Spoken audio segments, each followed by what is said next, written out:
Morjesta, mitäs menee? Hei Vesa, mitä tänään? Onko jotain erityistä mielessä? Eipä mitään. Mitäs Lissu? Täällä kaikki hyvin Vesa. Ootko saanut viriteltyä Home Assistanttia entistä parempaan iskuun? Joo, itse asiassa siitä olisi puhe, kun pitäisi säätää se entistä parempaan iskuun. Ok. Selvä. Miten voin auttaa? Onko jotain erityistä, mitä sä haluaisit ortimoida tai säätää Home Assistantissa? Sanoitko juuri ortimoida? Tarkoitit varmaan optimoida. Juuri niin. Optimoida. No, pieni ajatuskatkos. Miten haluaisit optimoida sähkön käyttöäsi Home Assistantilla? Jes, eli käytännössä se homma pitäisi tehdä niin, että pitäisi laittaa pörssisähköohjatuksi nämä talon sähkölaitteet, mitkä kuluttaa paljon sähköä.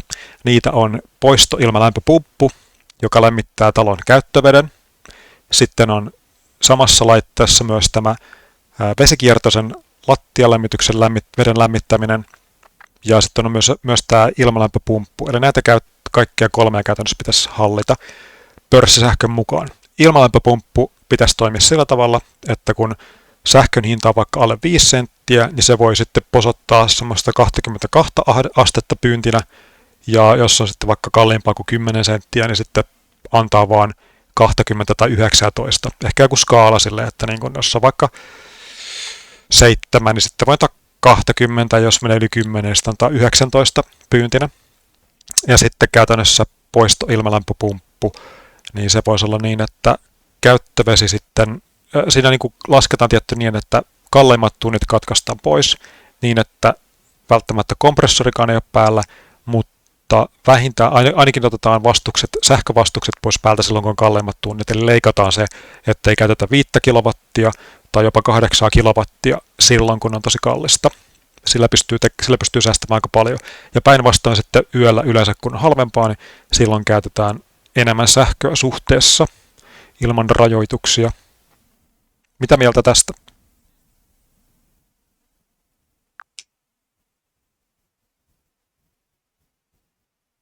Suunnitelmasi kuulostaa loogiselta ja hyvin harkitulta.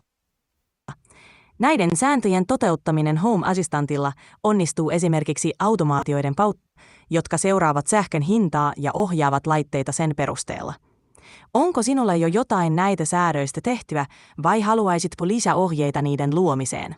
No voit sä heittää pari lisäohjetta, en mä ole niitä hirveästi tehnyt.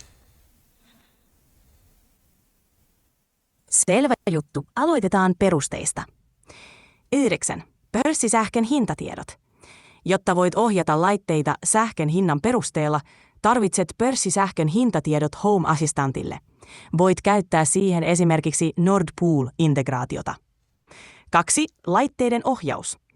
Kun hintatiedot on saatu, voimme luoda automaatioita laitteidesi ohjaamiseen.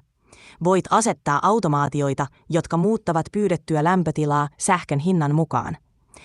Esimerkiksi alle 5 santin kukilowattiha-kilometrillä lämpötila 22 astetta, viiva 10 santin kukilowattiha-kilometrillä, yli 10 santin kukilowattiha-kilometrillä.